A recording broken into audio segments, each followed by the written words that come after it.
तीन दोस्त आधी रात एक पुरानी हवेली के पास पहुंचते हैं। दरवाजा अपने आप खुलता है और अंदर से आवाज आती है। अंदर जाते ही दीवारें फुसफुसाने लगती हैं, तुम सब यहाँ फंस गए हो।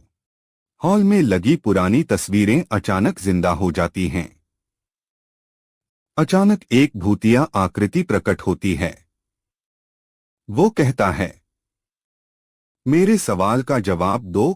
दोस्त जवाब दे देते हैं, सच्चाई और साहस ही कुंजी है। भूत गायब हो जाता है, हवेली की रोशनी लौट आती। वीडियो पसंद आया हो तो लाइक करो, सब्सक्राइब करो, कमेंट करना मत भूलना।